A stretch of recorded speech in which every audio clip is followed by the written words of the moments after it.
अस्सलाम वालेकुम, welcome to my YouTube channel health with Mohsin. दोस्तों कैसे हैं आप? उम्मीद करता हूँ आप खैरियत से होंगे, बिल्कुल ठीक होंगे। मैं हूं होम्योपैथ डॉक्टर एंड फार्मासिस्ट, आपकी खिदमत में हाजिर एक नई इन्फॉर्मेशन लेकर।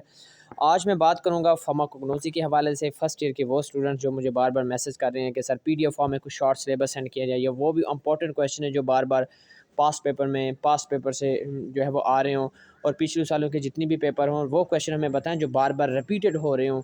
तो मैंने कोशिश की है कि आपको वो सिलेबस सेंड किया जाए, वो इंपॉर्टेंट क्वेश्चन सेंड कीजिए जो पंजाब फार्मेसी के अथेंटिक जो सिलेबस के मुताबिक जो एग्ज़ामिनर होता है वहाँ पे क्वेश्चन जो वो पेपर में लिखता है। तो मैं इंशाल्लाह अब बात करूँगा फर्स्ट ईयर के पेपर 2 की, जिसमें फार्मास्यूटिकल और फार्माकोग्नोसी का पेपर आएगा। तो उसमें सबसे पहले मैं बात करता हूँ फार्माकोग्नोसी का। तो जो फार्माकोग्नोसी वेरी इंपॉर्टेंट चैप्टर है। चैप्टर 1 है जिसमें एमसीक्यूज आएंगे इंपॉर्टेंट, और इसके अलावा जो है इंपॉर्टेंट क्लासिफिकेशन क्रूड ड्रग्स जितने भी हैं फार्माकोलॉजिकल या जितने भी हैं फार्माकोलॉजिकल मेथड है, मॉर्फोलॉजिकल है, chemical method is very important. ये वो सिलेबस है जो आपको पेपर में आएगा, ये मेरी बात जहन में रख लेना, और ये मेरे क्वेश्चन जो है ये नोटेड कर लेना, ये आपको बार बार जो है वो नहीं मिलेंगे। क्लियर।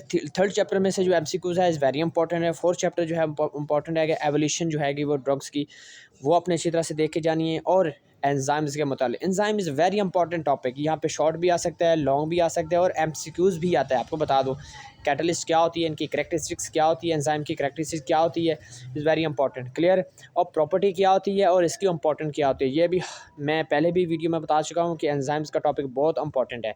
अब 7वें चैप्टर में आएगा old method of enzyme important, ये भी आपने देख लेनी है। मोस्ट इंपॉर्टेंट ब्रोमेलिन एंड पापेन, इसका डिफरेंस पूछ सकता है, इसकी फैमिलियाँ पूछ सकता है, इसकी क्लासिफिकेशन पूछ सकता है, इसका यूजेस पूछ सकता है। अलर्जन और इसकी टाइप जितनी भी है इज़ वेरी इंपॉर्टेंट टॉपिक है। ये आपने एमसीक्यूज के हवाले से, शॉर्ट क्वेश्चन और लॉन्ग क्वेश्चन के हवाले से देख के जानी है।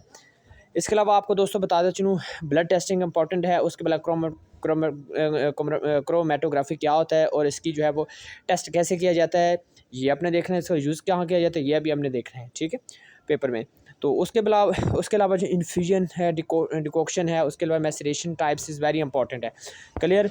अब इसी हवाले से अगर हम बात करें दोस्तों फार्मास्यूटिक की बात करें, फार्मास्यूटिक का चैप्टर जो लेंथी है लेकिन वेरी इंपॉर्टेंट, आपको शॉर्ट क्वेश्चन वो बता रहा हूँ जो जब एग्ज़ाम में जो है वो आता है। तो इसमें सबसे पहले जो है आप देख सकते हैं चैप्टर 1 कंप्लीट मोस्ट इंपॉर्टेंट है फार्मास्यूटिक का। क्लियर। अब दूसरा जो क्वेश्चन आएगा वो आएगा note different between pharmacy technician और फार्मासिस्ट। ये आपको फार्मेसी टेक्नीशियन डिप्लोमा का या फार्मासिस्टेंट या कोई भी पूछ सकता है, या फार्मासिस्ट और असिस्टेंट फार्म में क्या फ़र्क है ये भी पूछ सकता है। फार्मेसी क्या होती है, इनकी जितनी भी ब्रांचेज वेरी इंपॉर्टेंट है। एमसीक्यूज हवाले से शॉर्ट और long is very important. Clear. अब चैप्टर जो है ड्रग्स के मुतालिक आ सकता है, क्लासिफिकेशन ऑफ ड्रग्स पूछ सकता है आपसे, शॉर्ट क्वेश्चन में आ सकता है, नेम हो सकता है, या लॉन्ग में डिटेल पूछ सकता है। उसके अलावा दूसरा ट्रेचुरेशन क्या होता है, लेफोलाइजेशन क्या होता है, एब्जॉर्प्शन क्या होती है, acetone isolation very important, buffer is very important. इसकी एग्जांपल भी देख लेनी है, और बफर किसे कहते हैं। पीएच के बारे में आपने लिखना है, उसकी जितनी भी रेंज होती है वो भी आपने देखनी है। विस्कोसिटी क्या होती है ये भी आपने चीज़ें नोट रखनी है। Viscosity is very important. ये सीरप के हवाले से अगर सीरप की पूछ सकता है, जो है एलिक्सर के बारे में डिफरेंस पूछ सकते हैं, वेरी इंपॉर्टेंट। आइसोटोनिक सॉल्यूशन के बारे में अक्सर वो सवाल पूछता है, वाइवे में भी काफ़ी मरतबा मुझसे भी पूछा गया था, लेकिन वो शॉर्ट में भी आया था, लॉन्ग में भी आया था। तो क्रिस्टलाइजेशन क्या होता है, डिस्टिलेशन क्या होता है, is very important. Muslim scientist जो आएंगे उसमें आपने देखें कि वो कहाँ कब पैदा हुए थे, उनने कौन सी दरियाफ्त की थी, उसकी कौन कौन सी फेमस बुक्स हैं, और वो किस वजह से मशहूर थे, is very important. Clear. MCQs के हवाले से वेरी इंपॉर्टेंट है।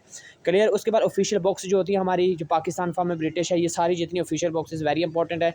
डोजेज फार्म क्या होती है ये भी आपने देखनी है, कौन कौन से ओरल रूट्स होते हैं, ओरल रूट्स कौन से होती हैं, इंटरमस्कुलर रूट्स कौन से होते हैं, इंटरडर्मल रूट्स कौन से होते हैं, वेरी इंपॉर्टेंट। इसके नेम भी लिख सकते हैं, इसकी डिटेल भी आपको पता होना चाहिए। टैबलेट, सिरप, कैप्सूल डिफरेंस पूछ सकता है, इसका एमसीक्यूज़ में आ सकता है, लॉन्ग शॉर्ट हो सकता है, ठीक है। और इसके अलावा जैसे सिरप जिसकी मैं पहले बात कर चुका हूँ, उसके अलावा इमल्शन भी इज़ वेरी इंपॉर्टेंट, ये आपने देखना है, उसका कौन सा मेथड होता है, वेट एंड मेजर ये भी आपने देखना है। प्रिस्क्रिप्शन क्या होती है, कौन कौन से स्टेप्स होते हैं वो भी आपने देखने हैं। Creams, ointment, lotion, paste, gel is very important. Suppositories, powder, granules ये भी वेरी इंपॉर्टेंट है, इसको देख लेना, नज़र लगाना ये काफ़ी होता है आपके लिए, ठीक है। ये थे आज के क्वेश्चन जो फार्मास्यूटिक और फार्माकोग्नोसी थे। उम्मीद करता हूँ कि आप इसको अच्छी तरह से देखेंगे। आपको जो टाइम पंजाब फार्मेसी काउंसिल से दिया गया है उसको ईजी ना लें, पेपर को अच्छी तरीके से पढ़ें। अगर किसी चीज़ की समझ ना आ रही हो तो मैं आपको भाई, आपका दोस्त, आपका टीचर कह लें, आप मैं हाज़िर हूँ। आपको पीडीएफ फॉर्म में भी ये मिल जाएगा, मैंने वो भी स्टूडेंट्स की आसानी के लिए तैयार कर लिए हैं। एमसीक्यूज़ के हवाले से पास्ट पेपर जितने भी हैं और माइक्रोबायोलॉजी बायोकेमिस्ट्री की अगर आप PDF फॉर्म लेना चाहते हैं वो भी आपको मिल जाएंगे।